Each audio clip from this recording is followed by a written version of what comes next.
저는 지금도 그날 어머니의 손을 잡고 있던 그 순간을 잊지 못합니다. 병실 안은 조용했습니다. 창밖으로 늦가을 하늘이 보였고 링거줄에서 약이 한 방울씩 떨어지는 소리만 들렸습니다. 어머니 박정임은 그날 새벽부터 호흡이 가빠지셨습니다. 의사는 이미 며칠 전부터 마음의 준비를 하라고 했습니다. 저는 그 말을 들으면서도 어딘가에서 아직은 아닐 거라고 버티고 있었습니다. 76년을 사신 어머니였습니다.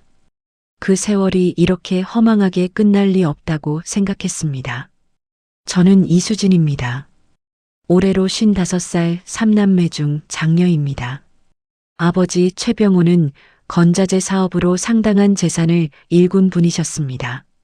서울 강북에서 시작해 강남으로 넘어오기까지 40년 가까이 사업을 하셨고 돌아가시기 전까지 회사를 직접 운영하셨습니다. 아버지는 3년 전에 먼저 세상을 떠나셨습니다.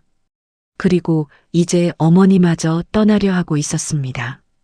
동생들은 그날 저녁에야 병원에 도착했습니다. 남동생 이수범은 52살로 사업을 한다고 늘 바쁜 척했고 막내 여동생 이수경은 49살로 결혼 후 가정 살림에 바쁘다는 핑계를 자주 댔습니다. 어머니가 입원하신 지 2달이 넘었지만 두 사람 모두 제가 간병을 거의 도맡다시피 했습니다. 저는 그것에 대해 크게 불만을 품지 않았습니다. 장녀니까요. 당연한 일이라고 생각했습니다. 지금 돌이켜보면 그 당연함이 얼마나 어리석었는지 모릅니다. 그날 밤 10시쯤이었습니다. 어머니의 눈이 살짝 뜨였습니다. 저는 어머니 손을 꼭 잡고 이름을 불렀습니다. 어머니, 저 수진이에요. 여기 있어요. 어머니의 입술이 미세하게 움직였습니다. 저는 귀를 가까이 가져갔습니다. 숨소리 사이로 아주 작고 희미한 목소리가 들렸습니다. 수진아, 서랍 안에 편지. 그게 전부였습니다. 어머니는 그 말을 마지막으로 다시 눈을 감으셨습니다. 그리고 그날 밤 12시가 조금 넘어서 어머니는 조용히 숨을 거두셨습니다. 저는 어머니의 손을 한참 동안 놓지 못했습니다. 간호사가 와서 확인을 하고 수범이와 수경이가 병실 안으로 들어오고 여기저기 연락을 돌리는 소리가 들렸습니다. 하지만 저는 그 소음들이 멀게만 느껴졌습니다. 어머니의 마지막 말이 머릿속에서 떠나지 않았습니다. 서랍 안에 편지. 어머니는 무엇을 남기신 걸까요? 장례는 사흘 동안 치러졌습니다. 저는 그 사흘 동안 울 시간도 없이 움직였습니다. 조문객을 맞이하고 음식을 챙기고 상주 노릇을 했습니다. 수범이는 조문객들 앞에서 눈물을 흘리며 어머니가 얼마나 훌륭한 분이셨는지를 이야기했습니다. 수경이는 옆에 앉아 손수건으로 눈가를 찍었습니다. 저는 그 모습을 바라보면서 이상하게 마음 한구석이 서늘해지는 것을 느꼈습니다. 하지만 그때는 그냥 장래의 피로 때문이라고 생각했습니다. 어머니의 방 서랍을 열어본 것은 장례가 끝나고 이틀 뒤였습니다. 수범이와 수경이가 각자 집으로 돌아간 뒤 저는 혼자 친정집에 남았습니다. 어머니가 쓰시던 방에 들어가 오래된 원목 서랍장 앞에 섰습니다. 손잡이를 당기는 손이 조금 떨렸습니다. 서랍 안에는 오래된 물건들이 가지런히 놓여 있었습니다. 손수건, 묵주, 낡은 사진 몇 장, 그리고 맨 아래에 흰 봉투 하나가 있었습니다. 봉투 겉면에는 어머니의 손글씨로 이수진에게 라고 쓰여 있었습니다. 저는 봉투를 집어들었습니다. 한참 동안 바라봤습니다. 그리고 천천히 뜯었습니다. 편지지 2장이었습니다. 어머니의 필체로 빼곡하게 쓰인 글씨였습니다. 저는 첫 줄부터 읽기 시작했습니다. 읽으면서 손이 점점 떨렸습니다. 한 줄 한 줄 내려갈수록 심장이 빠르게 뛰었습니다. 편지의 마지막 줄을 읽고 나서 저는 그 자리에 주저앉았습니다. 어머니는 알고 계셨습니다. 오래전부터. 그리고 저에게 부탁하셨습니다. 제발 끝까지 지켜달라고. 저는 편지를 가슴에 꼭 안고 한참 동안 움직이지 못했습니다. 어머니의 방에 어머니의 냄새가 아직 남아 있었습니다. 저는 그 냄새를 맡으면서 눈물을 흘렸습니다. 장례 사흘 동안 흘리지 못한 눈물이 그제야 나왔습니다. 하지만 눈물은 오래가지 않았습니다. 편지를 다시 펼쳐 읽으면서 저는 서서히 다른 감정이 올라오는 것을 느꼈습니다. 슬픔보다 더 차갑고 단단한 것이었습니다. 그것이 무엇인지 저는 그 순간 이미 알고 있었습니다. 어머니 장례가 끝나고 일주일이 지났습니다. 수범이가 전화를 해왔습니다. 목소리가 평소와 달랐습니다. 조금 딱딱하고 조금 조심스럽고 그러면서도 어딘가 결심한 사람의 목소리였습니다. 누나, 우리 한번 모여야 할 것 같아. 아버지, 어머니 유산 정리 이야기를 해야지. 저는 그러자고 했습니다. 당연히 해야 할 이야기였으니까요. 모임은 사흘 뒤 수범이 집에서 열렸습니다. 저는 남편 한재원과 함께 갔습니다. 수경이는 남편과 함께 와 있었습니다. 수범이는 혼자였습니다. 거실 소파에 앉아 서류 봉투 하나를 테이블 위에 올려놓고 있었습니다. 저는 그 봉투를 보는 순간 이상한 느낌이 들었습니다. 하지만 아무 말 없이 자리에 앉았습니다. 수범이가 입을 열었습니다.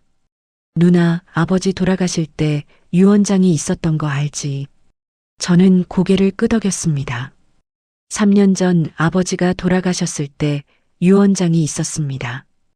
법무사를 통해 공증을 받은 유언장이었습니다. 내용은 재산을 세 자녀에게 균등하게 나누되 회사 운영권은 3년 동안 수진이 맡는다는 것이었습니다. 저는 그 3년 동안 회사를 지켜왔습니다. 그런데 수범이가 테이블 위에 봉투를 밀면서 말했습니다. 어머니, 유언장이 따로 있어. 나는 그 자리에서 굳어버렸습니다. 어머니, 유언장이요. 저는 어머니가 유언장을 따로 작성하셨다는 이야기를 들은 적이 없었습니다.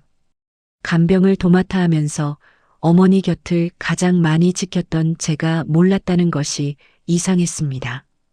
봉투 안에서 나온 것은 유언장이었습니다. 법무사 공증 도장이 찍혀 있었습니다. 저는 천천히 읽었습니다. 읽으면서 눈이 점점 커졌습니다. 재산의 상당 부분이 이수범에게 귀속된다는 내용이었습니다. 회사 운영권도 마찬가지였습니다. 저는 서류를 내려놓고 수범이를 바라봤습니다. 이게 뭐야? 수범이는 눈을 피하지 않았습니다. 어머니 뜻이야, 누나. 저도 어쩔 수 없어. 수경이가 옆에서 말했습니다. 언니, 어머니가 직접 결정하신 거야. 우리가 어떻게 해? 목소리가 차가웠습니다. 평소의 수경이와 달랐습니다. 저는 두 사람을 번갈아 바라봤습니다. 장례식장에서 손수건으로 눈가를 찍던 그 얼굴들이 지금은 전혀 달랐습니다. 슬픔은 온데간데였고 계산이 가득한 눈빛이었습니다. 남편 한재원이 제 손을 잡았습니다. 진정하라는 뜻이었습니다. 저는 손을 빼면서 말했습니다. 이 유언장 언제 작성된 거야? 수범이가 짧게 대답했습니다. 2달 전.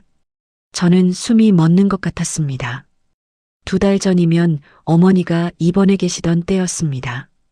링거를 맞으면서 하루하루 쇠약해지시던 그때 저는 그 2달 동안 매일 병원에 있었습니다. 그런데 어머니가 유언장을 작성하셨다는 것을 저는 어떻게 몰랐을까요? 저는 자리에서 일어났습니다. 한재원이 뭐라고 말했지만 들리지 않았습니다. 서류를 들고 나왔습니다. 수범이가 뒤에서 누나 하고 불렀지만 저는 돌아보지 않았습니다. 차 안에서 저는 한참 동안 앉아 있었습니다. 한재원이 옆에서 조심스럽게 말했습니다. 수진아, 일단 집에 가자. 천천히 생각해보자. 저는 창밖을 바라보면서 말했습니다. 재원아, 이 유원장 이상해. 한재원이 잠시 침묵하더니 말했습니다. 그럴 수도 있지. 근데 공증이 됐잖아. 저는 고개를 저었습니다. 공증이 됐어도 어머니가 직접 의사를 표현할 수 있는 상태였는지가 중요해.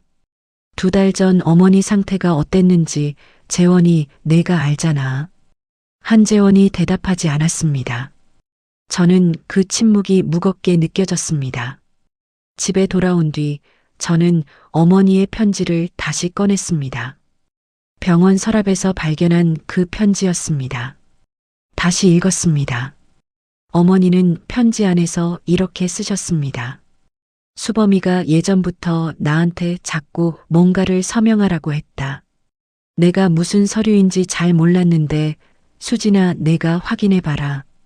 그리고 마지막 줄에 이렇게 쓰셨습니다. 내가 너를 가장 믿는다. 저는 편지를 접었습니다. 눈물은 나지 않았습니다. 대신 머릿속이 빠르게 돌아가기 시작했습니다.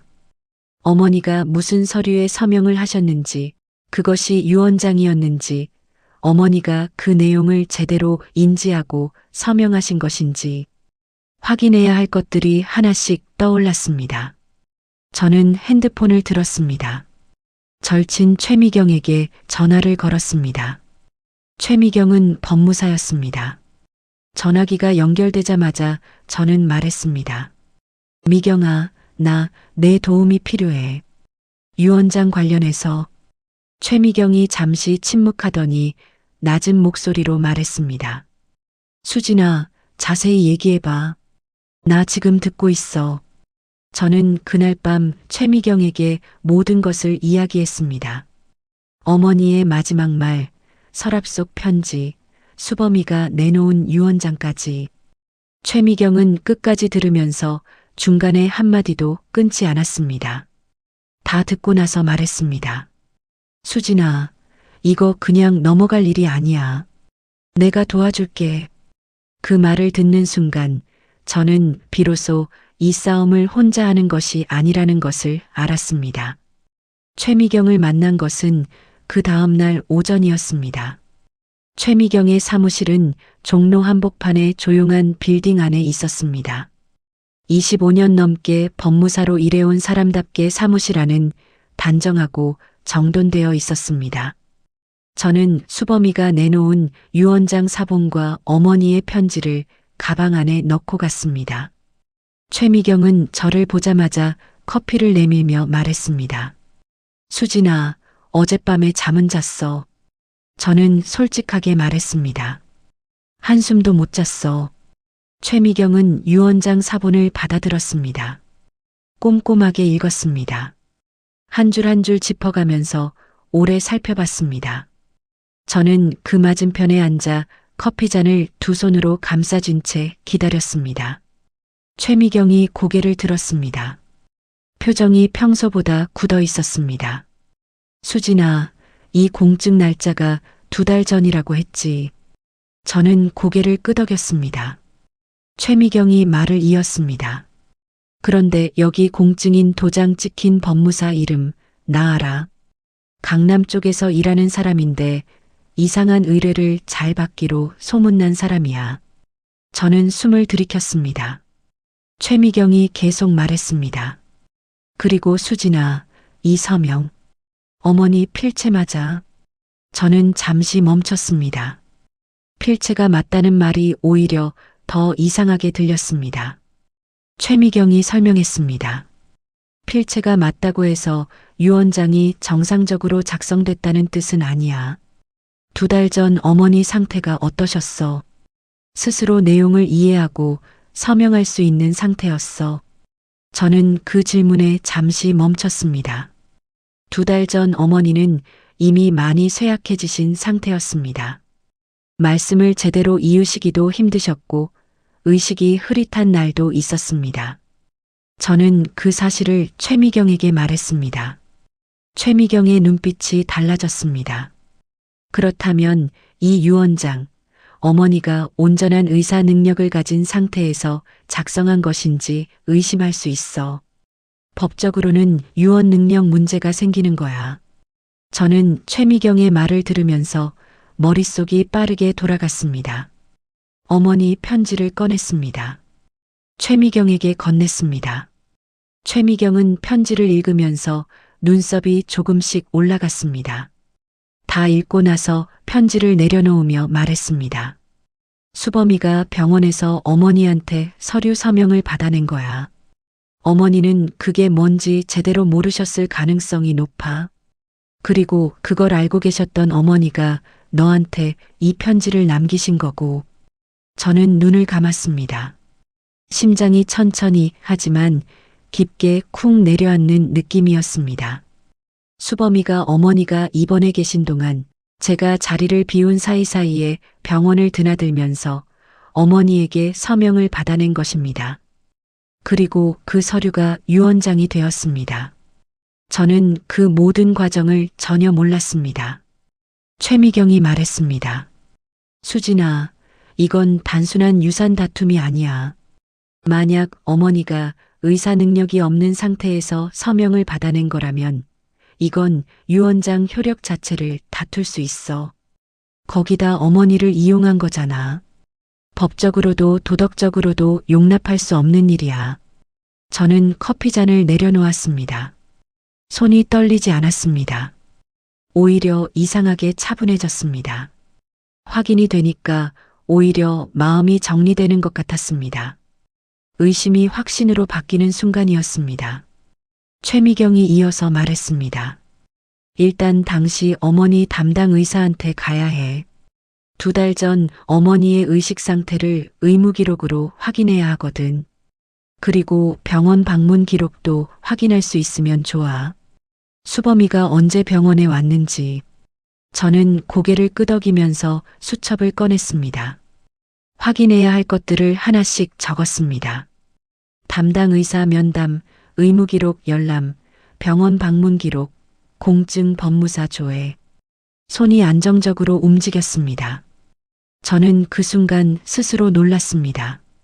이렇게 차분할 수 있다는 것이, 하지만 생각해보면 당연했습니다. 저는 55살이었습니다. 이 나이까지 살아오면서 흔들릴 만한 일들을 이미 많이 겪었습니다. 그리고 어머니의 편지가 저에게 방향을 알려주고 있었습니다. 사무실을 나오면서 최미경이 제 팔을 잡았습니다. 수진아, 이거 싸움이 길어질 수 있어. 각오해야 해. 저는 웃으면서 말했습니다. 미경아, 나 각오됐어. 어머니가 마지막까지 나한테 부탁하셨는데 그 말이 거짓말이 아니었습니다. 담당 의사를 만난 것은 그로부터 사흘 뒤였습니다. 저는 최미경과 함께 어머니가 입원하셨던 병원을 찾았습니다. 담당 의사는 40대 중반의 차분한 분이었습니다. 어머니를 2달 가까이 담당하셨던 분이라 저와 낯이 익었습니다. 저는 방문 이유를 설명했습니다. 어머니 유언장 관련해서 2달 전 어머니의 의사 능력 상태를 확인하고 싶다고. 의사는 잠시 생각하더니 말했습니다. 의무기록 열람은 법적 절차가 필요하지만 제가 기억하는 범위 안에서는 말씀드릴 수 있습니다. 의사가 기억하는 2달 전 어머니의 상태는 제가 알고 있던 것과 같았습니다. 의식이 있는 날도 있었지만 흐릿한 날이 더 많았습니다.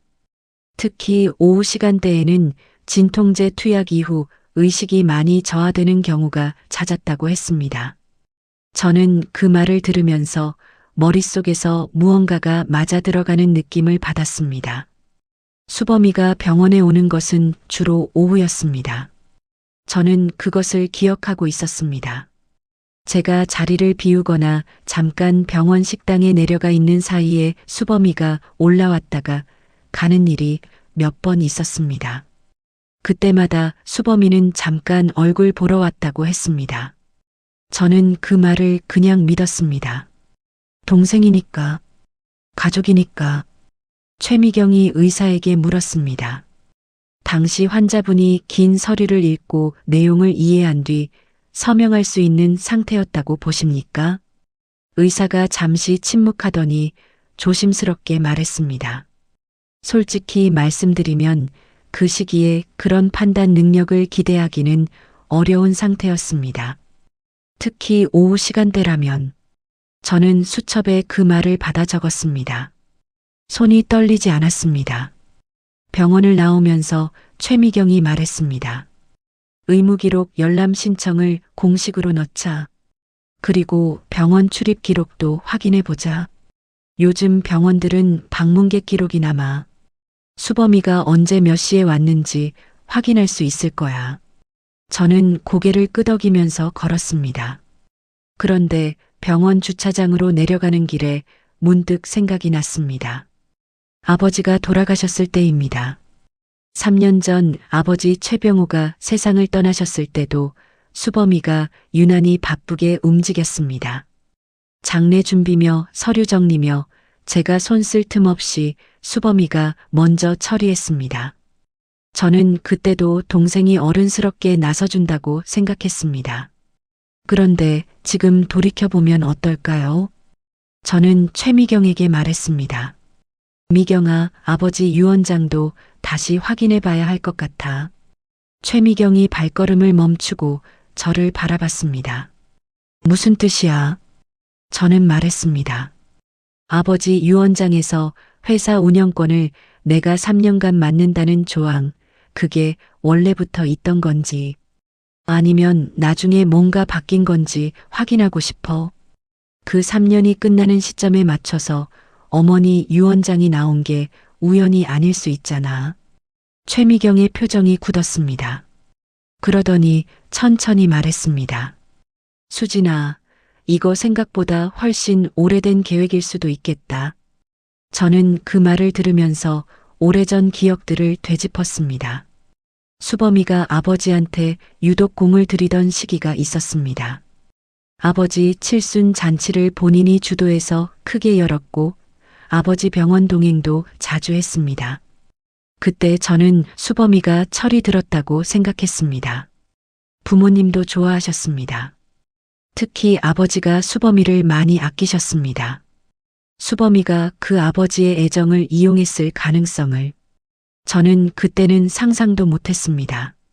그날 저녁 저는 집에 돌아와 아버지 유언장 원본을 찾았습니다. 오래된 서류들이 든 파일 박스 안에 있었습니다. 꺼내서 펼쳤습니다. 읽으면서 이번엔 다른 눈으로 봤습니다. 전에는 그냥 읽었던 문장들이 이번엔 다르게 보였습니다. 공증 날짜, 공증인 이름, 서명 필체. 저는 핸드폰을 들어 아버지 유언장의 공증인 이름을 사진으로 찍었습니다. 그리고 최미경에게 전송했습니다. 잠시 후 최미경에게서 답장이 왔습니다. 수진아, 공증인 이름이 어머니 유언장이랑 같아. 저는 핸드폰 화면을 바라봤습니다. 같은 공증인. 이상한 의뢰를 잘 받기로 소문난 그 법무사. 아버지 유언장에도 같은 사람이 관여했습니다. 이것은 오래전부터 준비된 일이었습니다. 수범이는 아버지 때부터 이미 움직이고 있었습니다. 저는 그 사실을 이제야 알았습니다. 55살이 되어서야 창밖을 바라봤습니다. 밤이 깊었습니다. 저는 파일 박스를 닫으면서 생각했습니다. 좋습니다. 오래된 거짓말이라면 오래 걸려서라도 끝까지 파헤치겠습니다. 집으로 돌아오는 길이 유독 길게 느껴졌습니다. 아버지 유언장에도 같은 공증인이 관여했다는 사실을 확인한 날 밤, 저는 한재원에게 모든 것을 이야기했습니다. 최미경과 나눈 이야기, 담당 의사가 한 말, 두 유언장에 찍힌 같은 공증인 이름까지. 한재원은 소파에 앉아 제 이야기를 들었습니다. 중간에 끊지 않았습니다. 다 듣고 나서 한참 동안 말이 없었습니다.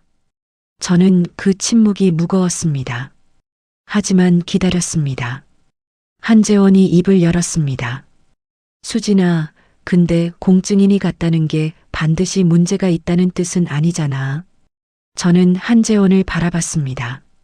한재원의 눈빛이 조금 흔들리고 있었습니다. 저는 차분하게 말했습니다. 재원아, 어머니 상태가 어땠는지 내가 알잖아. 2달 전에 오후에 긴 서류를 읽고 서명할 수 있는 상태였어. 한재원이 시선을 내렸습니다. 그러더니 말했습니다. 수진아, 이거 법적으로 가면 가족끼리 법정 싸움이 되는 거잖아. 그게 맞는 일인지 모르겠어. 어머니 돌아가신 지 얼마 됐다고. 저는 그 말을 듣고 잠시 멈췄습니다. 한재원이 반대하는 것이 아니었습니다. 걱정하는 것이었습니다. 하지만 그 걱정이 저에게는 흔들림으로 들렸습니다. 저는 말했습니다. 재원아, 어머니가 나한테 편지를 남기셨어. 확인해달라고 하셨어. 나는 어머니 부탁을 저버릴 수 없어. 한재원이 한숨을 내쉬었습니다. 알아. 근데 수범이 수경이 다 적으로 돌리면 어떻게 해? 우리가 감당할 수 있겠어. 저는 그 말에서 우리라는 단어가 마음에 걸렸습니다. 우리가 감당해야 할 문제가 아니었습니다. 제가 감당해야 할 문제였습니다. 그날 밤 저는 한재원 옆에 누웠지만 잠들지 못했습니다. 천장을 바라보면서 생각했습니다. 한재원은 나쁜 사람이 아닙니다. 57살의 남편이 가족 간의 법적 분쟁을 두려워하는 것은 자연스러운 일입니다. 하지만 저는 그 두려움을 이해하면서도 물러설 수 없었습니다. 어머니의 마지막 말이 있었으니까요. 서랍 안에 편지. 그 말이 임종의 순간에 나온 말이었으니까요. 저는 조용히 자리에서 일어나 서재로 갔습니다. 수첩을 펼쳤습니다. 지금까지 확인한 것들을 정리했습니다. 같은 공증인, 어머니의 의사 능력 저하, 수범이의 오후 병원 방문 패턴, 그리고 아직 확인하지 못한 것들을 아래에 적었습니다. 병원 방문 기록, 의무 기록 열람, 아버지 유언장 작성 경위. 할 일이 많았습니다. 저는 수첩을 덮고 서재 불을 껐습니다. 한재원이 흔들리고 있었습니다. 하지만 저는 흔들리지 않았습니다. 그것으로 충분했습니다. 수경이에게서 연락이 온 것은 그로부터 나흘 뒤였습니다. 문자였습니다. 언니, 수범이 오빠가 많이 상처받았어. 언니가 유언장 문제 삼는다는 거 알고 엄청 속상해했어. 돌아가신 어머니 뜻인데 왜 이러는 거야? 저는 그 문자를 읽으면서 가슴 한쪽이 서늘해졌습니다. 수경이의 문자는 언뜻 보면 걱정하는 것 같았지만 사실은 압박이었습니다. 그만두라는 말이었습니다. 저는 짧게 답장했습니다. 수경아, 나중에 이야기하자. 수경이의 답장은 없었습니다. 그 다음날 수범이에게서 전화가 왔습니다. 저는 받았습니다. 수범이의 목소리는 낮고 조심스러웠습니다. 누나, 우리 한번 만나면 안 될까? 이야기하고 싶어? 저는 잠시 생각했습니다. 만나는 것 자체가 나쁠 것은 없었습니다. 상대가 어떤 패를 들고 나오는지 보는 것도 필요했습니다. 저는 알겠다고 했습니다. 만남은 이틀 뒤 강남의 한 카페에서 이루어졌습니다. 수범이는 저보다 먼저 와 있었습니다. 테이블 위에 커피 2잔이 놓여 있었습니다. 저는 마주 앉으면서 수범이의 얼굴을 살폈습니다. 수척해 보였습니다. 눈밑이 어두웠습니다. 하지만 저는 그 모습에 마음이 흔들리지 않았습니다. 어머니 병원 침대 옆에서 수범이가 서류를 들이밀던 장면을 떠올렸으니까요.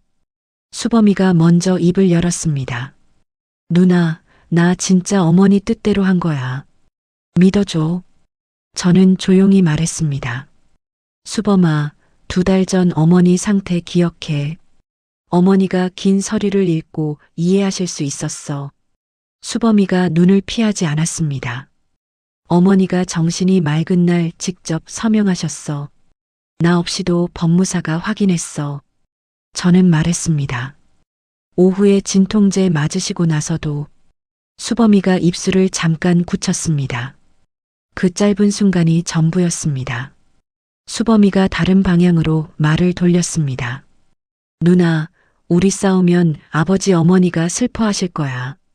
가족이잖아. 저는 그 말을 들으면서 커피잔을 내려놓았습니다. 조용하고 차분하게 말했습니다. 수범아, 가족이기 때문에 이러는 거야. 어머니가 남기신 편지가 있어. 나는 그 부탁을 외면할 수 없어. 수범이의 표정이 굳었습니다. 편지. 그 단어를 듣는 순간 수범이의 눈빛이 달라졌습니다. 저는 그것을 놓치지 않았습니다. 수범이는 어머니가 편지를 남기셨다는 것을 몰랐던 것입니다. 알았더라면 서랍을 미리 뒤졌겠죠. 저는 내색하지 않고 자리에서 일어났습니다. 오늘은 여기까지 하자. 앞으로는 법적으로 진행할게. 카페를 나오면서 등 뒤로 수범이가 누나 하고 부르는 소리가 들렸습니다. 저는 돌아보지 않았습니다. 그날 저녁 집에 돌아오니 한재원이 거실에 앉아 있었습니다. 표정이 무거웠습니다. 저는 가방을 내려놓으면서 물었습니다. 무슨 일 있어? 한재원이 말했습니다. 수진아, 오늘 수범이한테 연락 왔어. 저는 멈췄습니다. 수범이가 한재원에게 직접 연락을 했습니다. 누나를 말려달라고. 이러다 가족이 다 망가진다고. 저는 한재원의 눈을 바라봤습니다. 한재원이 말했습니다. 수진아, 나는 내 편이야. 근데 솔직히 이게 맞는 방향인지 자꾸 헷갈려. 저는 소파에 앉았습니다. 한참 동안 아무 말도 하지 않았습니다. 한재원도 말이 없었습니다. 거실이 조용했습니다. 저는 천천히 입을 열었습니다. 재원아, 나는 어머니 부탁을 받았어. 그 부탁을 들어줄 사람이 나밖에 없어. 만약 내가 지금 포기하면 어머니는 마지막까지 억울하신 거야. 한재원이 눈을 감았습니다. 그러더니 한참 만에 말했습니다. 알겠어. 내 뜻대로 해. 그 말이 진심인지 체념인지 저는 알 수 없었습니다. 하지만 그날 밤 저는 혼자라는 느낌을 처음으로 강하게 받았습니다. 남편이 옆에 있었지만 혼자였습니다. 동생들은 적이 됐고 남편은 흔들렸고 최미경만이 유일하게 단단한 아군이었습니다. 저는 그날 밤 어머니의 편지를 다시 꺼냈습니다. 마지막 줄을 다시 읽었습니다. 내가 너를 가장 믿는다. 어머니는 저를 믿으셨습니다. 저는 어머니를 저버릴 수 없었습니다. 혼자라도 상관없었습니다. 끝까지 가면 됩니다. 어머니가 남기신 편지는 2장이었습니다. 저는 그 편지를 처음 읽었을 때 전체 내용을 다 흡수하지 못했습니다. 충격이 너무 컸기 때문입니다.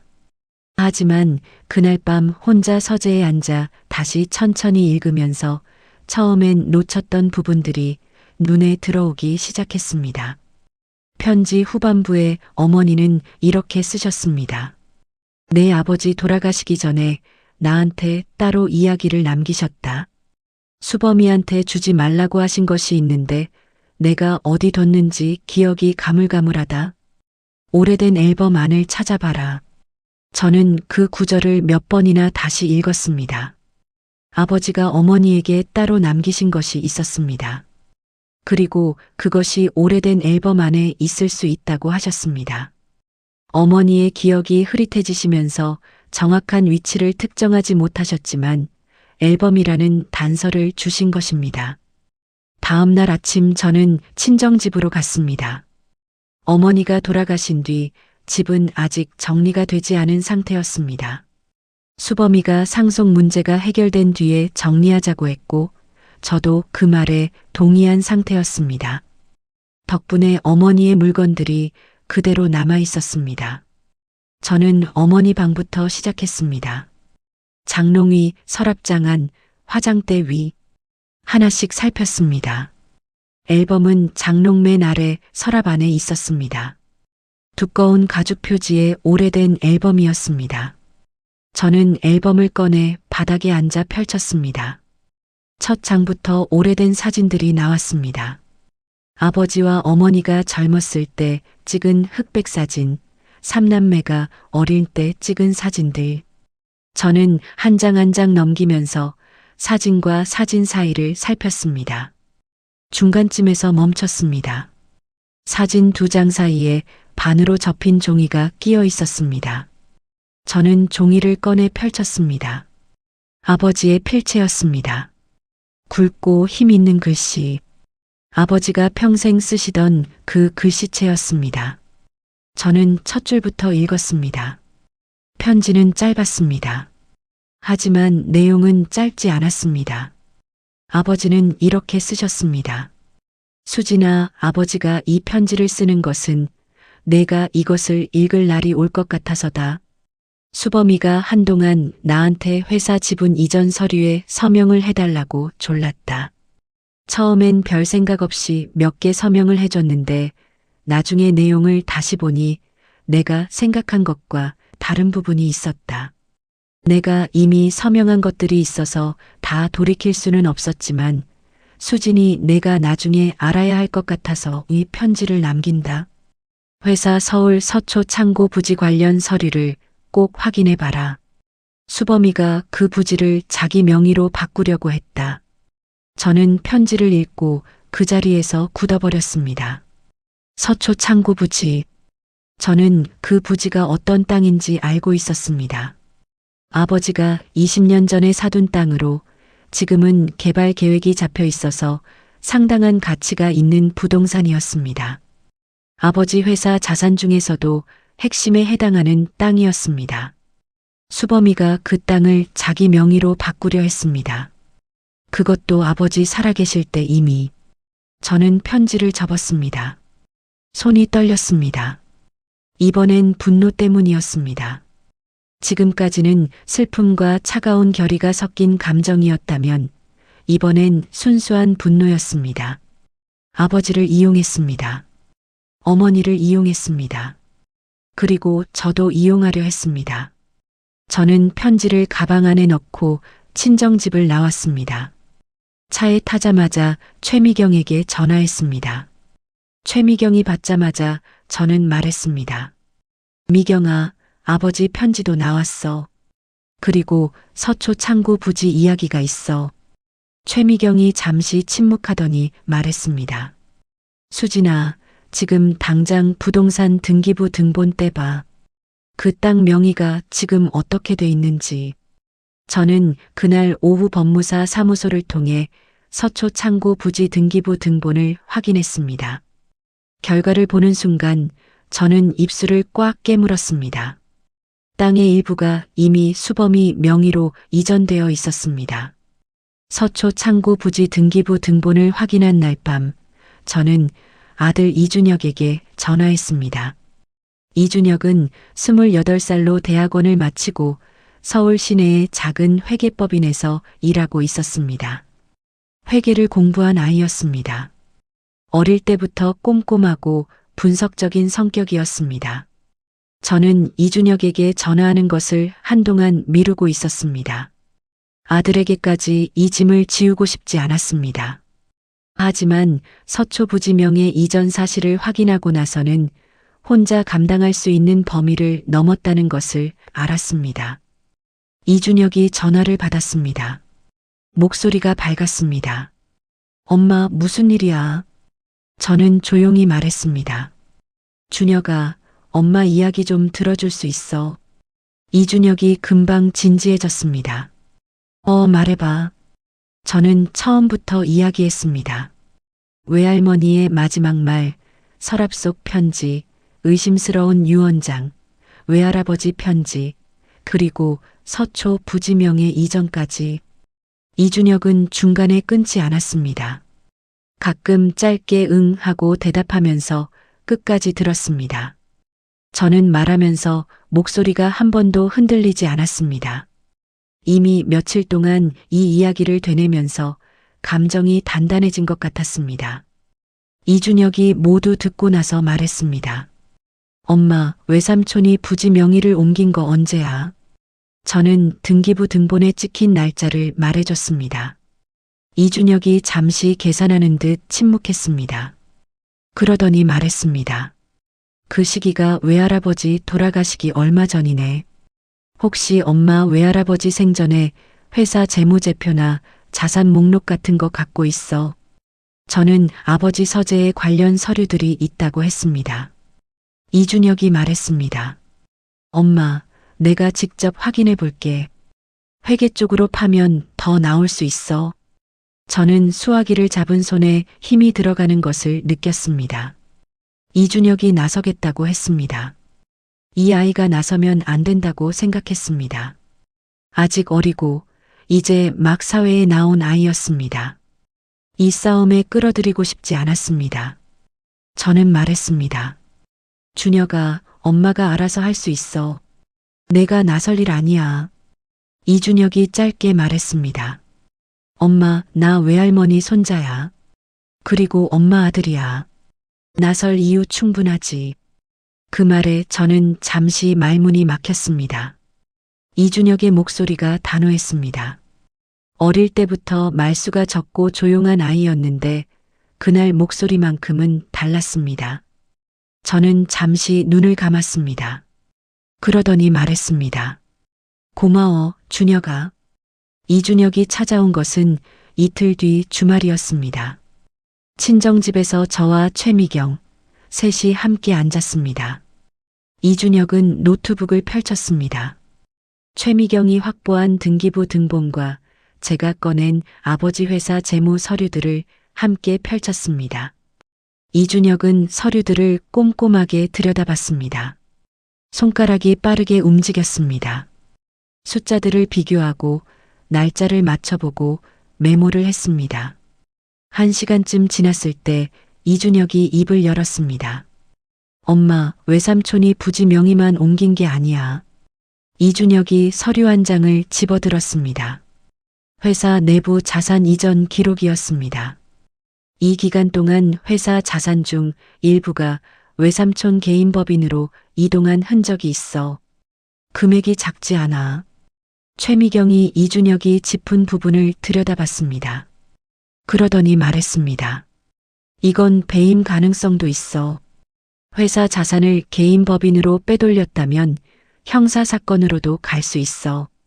저는 두 사람의 이야기를 들으면서 조용히 앉아 있었습니다.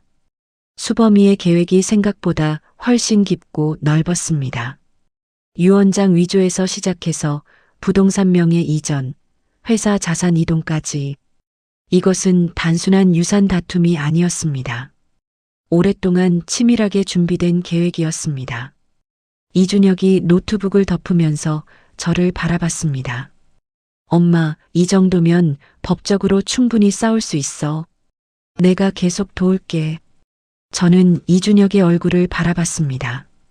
28살의 아들이었습니다. 외할머니의 손자였고 제 아들이었습니다.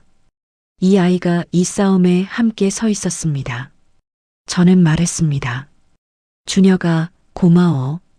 근데 힘들면 언제든지 말해. 이준혁이 짧게 웃으면서 말했습니다. 엄마, 나 회계사야. 숫자 파는 거 힘든 거 아니야. 그 말에 저는 오랜만에 웃었습니다. 진짜로 웃었습니다. 최미경이 자리에서 일어나면서 말했습니다. 수진아, 이제 진짜 본격적으로 준비하자. 유원장 무효 소송, 부동산 명의 이전 취소 소송, 회사 자산 배임 고소, 세 가지 방향으로 동시에 움직이는 거야. 저는 고개를 끄덕였습니다. 그날 친정집을 나오면서 저는 가을 하늘을 올려다봤습니다. 맑았습니다. 어머니가 돌아가신 뒤 처음으로 하늘이 눈에 들어왔습니다. 저는 속으로 말했습니다. 어머니, 저 혼자가 아닙니다. 준혁이도 있고 미경이도 있어요. 우리가 끝까지 갈게요. 세 가지 방향으로 싸운다는 것은 말처럼 쉬운 일이 아니었습니다. 유원장 무효 소송, 부동산 명의 이전 취소 소송, 회사 자산 배임 고소. 최미경이 정리해준 세 갈래의 길은 각각 다른 증거를 필요로 했습니다. 저는 그 사실을 이해하면서도 막막하지 않았습니다. 오히려 할 일이 명확해지니 마음이 정리됐습니다. 해야 할 것들을 하나씩 해나가면 됩니다. 그것이 제가 55살까지 살아오면서 터득한 방식이었습니다. 가장 먼저 움직인 것은 병원 방문 기록이었습니다. 최미경이 공식 절차를 통해 병원 측에 방문 기록 열람을 요청했습니다. 어머니가 입원해 계시던 2달 동안 수범이가 언제 몇 시에 병원을 방문했는지 확인하는 것이었습니다. 병원 측은 처음엔 난색을 표했지만 법적 절차에 따라 결국 자료를 내줬습니다. 결과는 예상대로였습니다. 수범이의 병원 방문 기록은 대부분 오후 2시에서 4시 사이에 집중되어 있었습니다. 어머니가 진통제를 맞고 나서 의식이 가장 흐릿해지는 시간대였습니다. 저는 그 기록을 보면서 손이 천천히 떨렸습니다. 분노 때문이었습니다. 수범이는 어머니가 가장 취약한 시간을 골라 병원을 찾아왔습니다. 그리고 그 시간에 서류에 서명을 받아낸 것입니다. 최미경이 그 기록을 보면서 말했습니다. 수진아, 이거면 유언 능력 부재 주장을 뒷받침하는 정황 증거로 충분히 쓸 수 있어. 여기에 담당 의사 증언까지 더하면 재판부도 무시하기 어려울 거야. 이준혁 쪽에서도 진전이 있었습니다. 이준혁은 아버지 회사 재무 서류들을 꼼꼼하게 파고들면서 수범이 개인 법인으로 이동한 자산의 구체적인 내역을 정리했습니다. 부동산 명의 이전 외에도 회사 물류계약 일부가 수범이가 설립한 유령법인을 통해 처리된 흔적이 있었습니다. 계약 금액이 시세보다 높게 책정되어 있었고 그 차액이 수범이 법인으로 흘러들어간 구조였습니다. 이준혁이 그 내역을 표로 정리해서 가져왔을 때 저는 한참 동안 그 표를 바라봤습니다. 얼마나 오랫동안 이런 일이 있었던 걸까요? 아버지가 살아계실 때부터 이미 시작된 것이었습니다. 아버지는 수범이를 믿었습니다.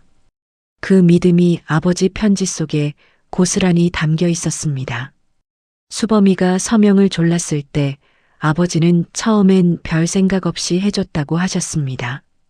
가족이니까, 아들이니까. 그 가족이라는 믿음이 수범이에게는 기회였습니다. 저는 이준혁이 정리한 표를 수첩에 옮겨 적으면서 생각했습니다. 수범이는 영리한 사람이었습니다. 한 번에 다 빼앗으려 하지 않았습니다. 조금씩 천천히 오랜 시간에 걸쳐 자산을 옮겼습니다. 아버지가 살아계실 때 일부를 빼내고 아버지가 돌아가신 뒤 유언장으로 회사 운영권을 노렸고 어머니마저 돌아가신 뒤 나머지를 완전히 가져가려 했습니다. 그 계획이 완성되기 직전에 어머니의 편지가 저를 움직인 것입니다. 어머니가 그 편지를 남기지 않으셨다면 저는 아무것도 몰랐을 것입니다. 수범이의 계획은 완벽하게 성공했을 것입니다. 저는 그 사실이 아찔했습니다. 그리고 동시에 어머니에게 깊이 감사했습니다. 마지막 순간까지 저를 생각하셨던 어머니께 그날 밤 저는 수첩을 덮으면서 말했습니다. 어머니, 다 찾았습니다. 소송 서류가 완성된 것은 그로부터 2주일 뒤였습니다.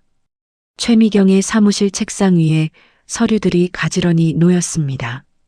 유언장 무효 확인 소송, 부동산 소유권 이전 등기 말소 청구, 그리고 업무상 배임 형사고소장. 3가지였습니다. 저는 그 서류들을 하나씩 확인했습니다. 최미경이 설명해주는 내용을 들으면서 중요한 부분에 줄을 그었습니다. 손이 안정적이었습니다. 마음이 이미 굳어 있었습니다. 최미경이 말했습니다. 수진아, 이거 제출하면 돌이킬 수 없어. 수범이 수경이 완전히 적으로 돌아서고 한동안 시끄러울 거야. 마음 단단히 먹어야 해. 저는 고개를 끄덕이며 말했습니다. 미경아, 나 이미 돌이킬 마음 없어. 어머니 돌아가신 날부터 결심한 거야. 최미경이 저를 한참 바라봤습니다. 그러더니 고개를 끄덕이며 말했습니다. 알겠어. 그럼 오늘 제출하자. 서류를 제출하기 전에 저는 수범이에게 문자를 보냈습니다. 짧은 문자였습니다. 수범아, 오늘 소송 서류 제출한다. 법적으로 진행할 테니 그리 알아라. 문자를 보내고 나서 핸드폰을 내려놓았습니다. 답장은 기다리지 않았습니다. 수범이의 답장은 생각보다 빨리 왔습니다. 누나, 왜 이러는 거야? 가족끼리 법정에서 싸우면 누가 이겨? 저는 그 문자를 읽고 피식 웃었습니다. 가족. 수범이는 아직도 그 단어를 방패로 쓰고 있었습니다. 저는 답장하지 않았습니다. 소송 서류가 법원에 접수된 날 오후 수경이에게서 전화가 왔습니다. 목소리가 높았습니다. 언니, 이게 무슨 짓이야? 오빠한테 소송을 걸어. 어머니 산소도 아직 안 됐는데. 저는 조용히 말했습니다. 수경아, 어머니가 나한테 부탁하신 거야. 이건 내가 해야 할 일이야. 수경이가 말했습니다. 어머니가 그런 부탁을 하셨을 리 없어. 언니가 오해하는 거야. 저는 말했습니다. 수경아, 나 편지 가지고 있어. 어머니 친필 편지. 수경이가 잠시 침묵했습니다. 그러더니 목소리가 달라졌습니다. 그 편지, 어머니가 정신이 온전할 때 쓰신 거 맞아. 저는 말했습니다. 어머니 필체야. 그리고 어머니는 서랍 위치도 알고 계셨어. 전화를 끊었습니다. 그날 저녁 집으로 돌아오니 한재원이 거실에 앉아 있었습니다. 뉴스를 보는 것 같았지만 실제로는 보지 않는 것 같았습니다. 저는 가방을 내려놓고 옆에 앉았습니다. 한재원이 말했습니다. 오늘 서류 냈지. 저는 고개를 끄덕였습니다. 한재원이 한참 만에 말했습니다. 수범이한테도 연락 왔어. 누나를 말려달라고. 저는 한재원을 바라봤습니다. 한재원의 눈빛이 이번엔 달랐습니다. 흔들림이 없었습니다. 한재원이 말했습니다. 나는 거절했어. 저는 한재원을 바라봤습니다. 한재원이 이어서 말했습니다. 수진아, 내가 며칠 동안 많이 생각했어. 처음엔 무섭고 피하고 싶었어. 근데 생각해보니까 내가 너한테 너무 못했다. 미안해. 저는 한재원의 손을 잡았습니다. 아무 말도 하지 않았습니다. 말이 필요 없었습니다. 그날 밤 저는 처음으로 깊이 잠들었습니다. 소송 서류를 제출하고 남편이 돌아왔고 아들이 옆에 있었습니다. 두려움이 없지 않았습니다. 앞으로 싸움이 험할 것이라는 것도 알았습니다. 하지만 혼자가 아니었습니다. 그것만으로 충분했습니다. 새벽에 잠깐 눈이 떠졌을 때 저는 어머니를 떠올렸습니다. 병실에서 마지막으로 손을 잡았던 그 순간을. 서랍 안에 편지. 그 말이 얼마나 많은 것을 담고 있었는지 이제는 압니다. 저는 속으로 말했습니다. 어머니, 이제 시작입니다. 끝까지 할게요. 첫 번째 재판 기일은 소송 서류를 제출하고 한 달 뒤였습니다.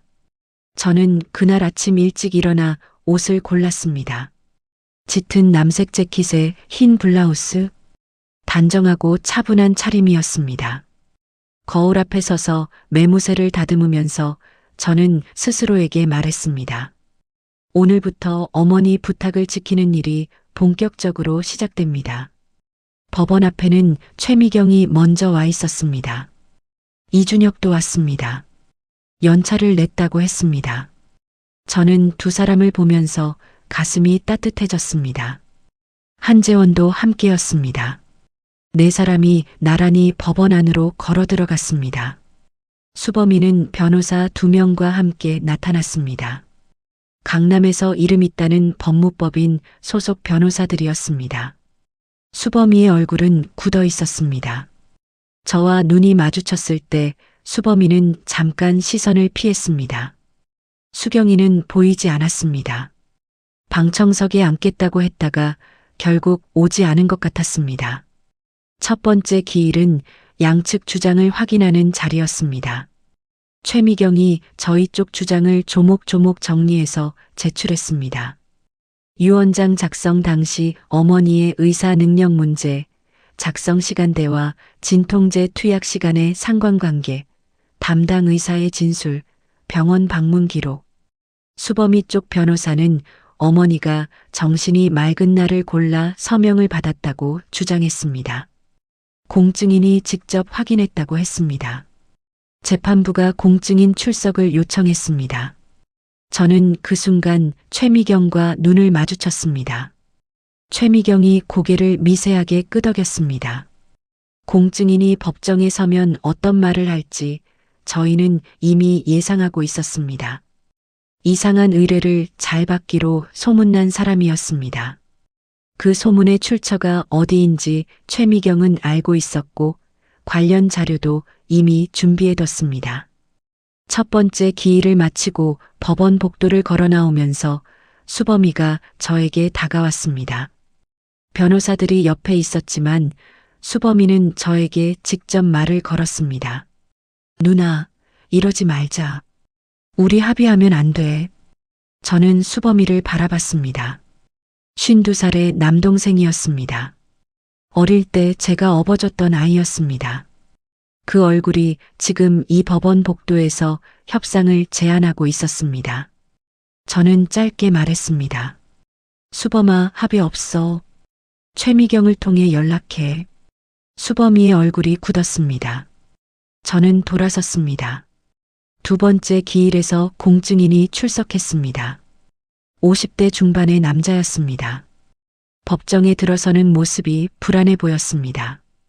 최미경이 공증인에게 몇 가지를 물었습니다. 공증 당시 어머니의 상태를 직접 확인했는지, 어머니가 서류 내용을 충분히 이해했는지를 어떻게 판단했는지, 공증인은 처음엔 어머니가 의식이 있는 상태였다고 주장했습니다. 하지만 최미경이 병원 방문 기록과 의무 기록을 제시하면서 구체적인 시간대를 물었을 때 공증인의 답변이 흔들렸습니다. 중간에 말이 엇갈렸습니다. 재판부도 그것을 놓치지 않았습니다. 세 번째 기일에서는 담당 의사가 증인으로 출석했습니다. 의사는 차분하고 명확하게 진술했습니다. 해당 시간대에 환자가 진통제 투약 이후 판단 능력이 현저히 저하되는 상태였다는 것을, 긴 법적 서류의 내용을 이해하고 서명하기에 적합한 상태가 아니었다는 것을. 법정안이 조용해졌습니다. 저는 그 진술을 들으면서 눈을 감지 않았습니다. 정면을 바라봤습니다. 어머니가 얼마나 취약한 상태에서 서명을 강요받으셨는지가 법정에서 낱낱이 드러나고 있었습니다. 가슴이 아팠습니다. 하지만 그 아픔이 필요한 과정이라는 것을 알았습니다. 진실이 드러나려면 이 과정을 거쳐야 했습니다. 재판부가 유언장 효력에 대한 추가 검토를 명령했습니다. 그 순간 수범이 쪽 변호사들의 표정이 달라졌습니다. 저는 그것을 봤습니다. 재판이 진행되는 동안 예상치 못한 곳에서 균열이 생겼습니다. 이준혁이 정리한 회사 자산 배임 고소건이 수사 단계로 넘어가면서 수범이 회사에 대한 조사가 시작됐습니다. 수범이가 설립한 유령법인으로 흘러간 자산 내역이 수사관들의 손에 들어갔습니다. 이준혁이 꼼꼼하게 정리한 표가 고스란히 수사 자료로 쓰였습니다. 수범이는 처음엔 모르는 일이라고 했습니다. 회사 자산 이동은 모두 정당한 계약에 따른 것이라고 주장했습니다. 하지만 이준혁이 찾아낸 계약서들은 시세보다 높은 금액으로 체결되어 있었고 계약 상대방인 법인의 실제 사업 실적이 전혀 없다는 것이 금방 드러났습니다. 서류상으로만 존재하는 법인이었습니다. 수범이의 사업 거래처에서 연락이 끊기기 시작한 것은 그 무렵이었습니다. 수사가 시작됐다는 소문이 퍼지면서 수범이가 진행하던 계약 2건이 무산됐습니다. 수범이가 운영하던 사업체의 분위기도 술렁였습니다. 저는 그 소식들을 들으면서 통쾌하지 않았습니다. 오히려 무거웠습니다. 수범이는 제 동생이었습니다. 어릴 때 같은 밥상에서 밥을 먹고 같은 마당에서 뛰어놀고 부모님이 돌아가셨을 때 같이 울었던 사람이었습니다. 그 사람이 이렇게 되는 것을 보면서 기쁠 수는 없었습니다. 하지만 그렇다고 멈출 수도 없었습니다. 이미 드러난 진실은 되돌릴 수 없었습니다. 수경이가 저에게 찾아온 것은 수범이 수사 소식이 퍼지고 나서 며칠 뒤였습니다. 초인종 소리에 문을 열었을 때 수경이가 서 있었습니다. 얼굴이 많이 상해 있었습니다. 저는 말없이 안으로 들어오라고 했습니다. 수경이는 거실 소파에 앉아 한참 동안 말을 꺼내지 못했습니다. 저는 기다렸습니다. 수경이가 입을 열었습니다. 언니, 나 몰랐어. 오빠가 그렇게까지 한 줄 몰랐어. 저는 수경이를 바라봤습니다. 거짓말인지 진심인지 알 수 없었습니다. 하지만 수경이의 눈이 흔들리고 있었습니다. 저는 조용히 물었습니다. 수경아, 정말 몰랐어. 수경이가 고개를 끄덕였습니다. 언니, 나는 그냥 오빠가 어머니 뜻대로 한다고 해서 믿었어. 이렇게 오래전부터 계획한 줄은 몰랐어. 저는 한참 동안 수경이를 바라봤습니다. 믿고 싶었습니다. 하지만 완전히 믿을 수는 없었습니다. 수경이가 수범이 편에 서서 저를 압박했던 것은 사실이었습니다. 그것이 몰라서였는지 알면서였는지는 시간이 더 지나야 알 수 있었습니다. 저는 말했습니다. 수경아, 지금 와서 그 말을 하는 게 무슨 의미인지 생각해봐. 내가 지금 원하는 건 사과가 아니야.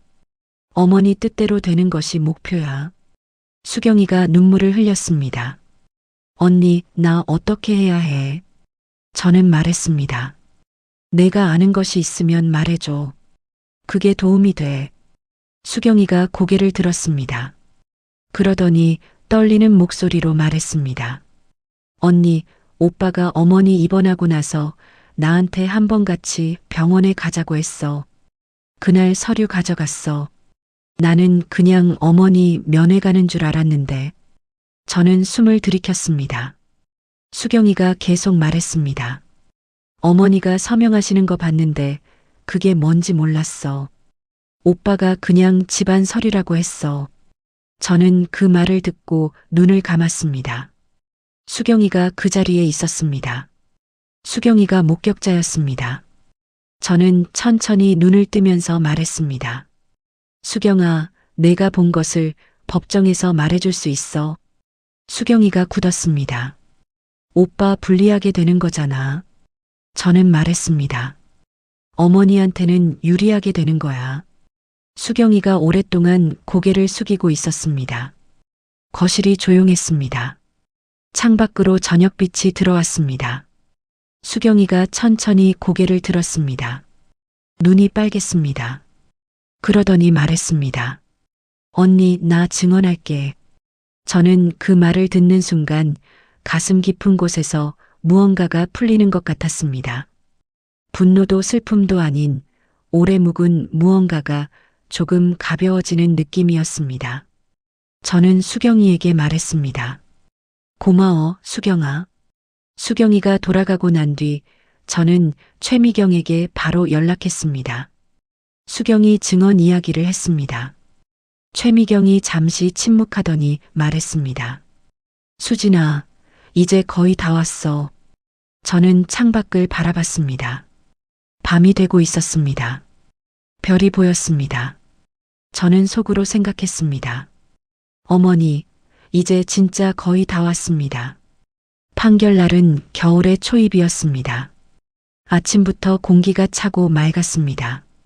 저는 그날 오래전부터 마음속에 담아뒀던 옷을 꺼냈습니다. 어머니가 생전에 제 생일 선물로 사주셨던 밝은 크림색 코트였습니다. 한 번도 입지 않고 옷장 안에 걸어뒀던 옷이었습니다. 특별한 날에 입으려고 아껴뒀던 것인데 오늘이 바로 그날이었습니다. 코트를 입고 거울 앞에 섰습니다. 55살의 얼굴이 비쳤습니다. 눈가에 주름이 있고 머리카락에 흰 것이 섞여 있었습니다. 하지만 눈빛은 어느 때보다 단단하고 맑았습니다. 저는 거울 속 제 눈을 바라보며 말했습니다. 어머니, 오늘 끝냅니다. 법원 앞에는 최미경이 먼저 와 있었습니다. 이준혁도 왔습니다. 한재원도 옆에 섰습니다. 네 사람이 나란히 법원 안으로 걸어 들어갔습니다. 저는 걸으면서 이 사람들이 옆에 있다는 것이 얼마나 다행인지 생각했습니다. 혼자였다면 버티지 못했을 순간들이 있었습니다. 최미경이 흔들리지 말라고 했고, 이준혁이 숫자를 파줬고, 한재원이 결국 돌아왔습니다. 그 사람들이 있었기에 여기까지 왔습니다. 수범이는 변호사들과 함께 나타났습니다. 예전보다 많이 수척해졌습니다. 어깨가 처져 있었고 눈밑이 어두웠습니다. 수경이는 방청석 한쪽에 조용히 앉아 있었습니다. 저와 눈이 마주쳤습니다. 수경이가 고개를 살짝 끄덕였습니다. 저도 고개를 끄덕였습니다. 그것으로 충분했습니다. 판사가 자리에 앉았습니다. 법정이 조용해졌습니다. 판결 내용은 세 가지였습니다. 첫째, 어머니 유언장은 작성 당시 유언자의 의사 능력이 충분히 인정되지 않는다는 이유로 효력이 없다고 판단했습니다. 담당 의사의 증언과 병원 방문 기록, 공증 과정의 불명확한 부분들이 종합적으로 고려됐습니다. 수경이의 목격자 증언도 결정적인 역할을 했습니다. 둘째, 서초 창구 부지의 명예 이전은 취소됐습니다. 아버지의 친필 편지와 등기 내역이 증거로 인정됐습니다. 셋째, 업무상 배임 고소건은 수사기관에서 계속 진행하기로 했습니다.